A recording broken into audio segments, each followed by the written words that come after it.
Everyone's focused on income tax, but there's a new capital gains tax bracket that could quietly wipe out thousands of dollars from your profits, and no one is talking about it.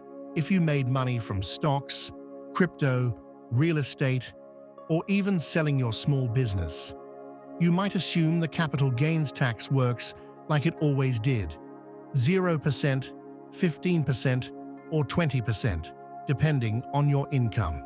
But the government slipped something new into the system, a bracket that's triggered not by how much you made overall, but by how you made it. And the consequences are brutal if you're not prepared. Let me break it down.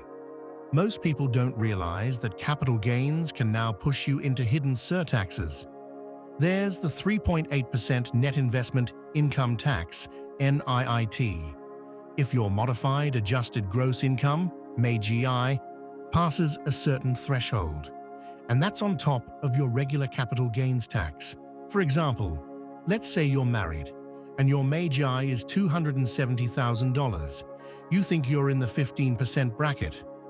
But once you cross $250K, that extra profit is suddenly taxed at 18.8%, not 15%. And if you're single and earn over $200K, it hits you too. No warning, no pop-up from the IRS, just thousands gone quietly. Here's what's really happening. The net investment income tax was originally aimed at the wealthy, but over time, the income thresholds didn't adjust for inflation. So more middle-class investors are getting caught in the crossfire, especially in places like California, New York, and Ontario, where base salaries are already high. That's not all. Some provinces and US states stack on their own capital gains rules, and now, with governments needing more revenue, there's talk of tiered federal increases, where short-term and long-term gains get treated more aggressively depending on the asset class. Own rental property and decide to sell this year.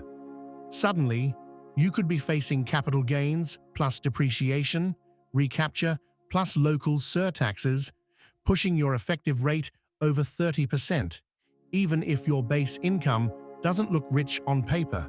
And for those using platforms like Robinhood, Coinbase, or Wealthsimple, many don't even realize their trading triggers short-term capital gains, which are taxed as ordinary income. That's not 15%. That could be 32% or more. The system was built assuming you'd never look this closely.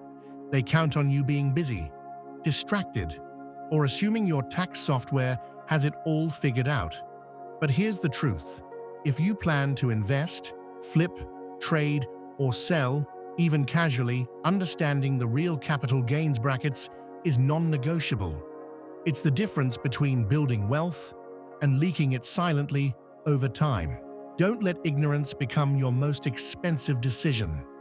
Hit that like button if this opened your eyes. Comment, protect the gains if you're ready to play smarter. And subscribe because we break down the financial traps most people walk right into.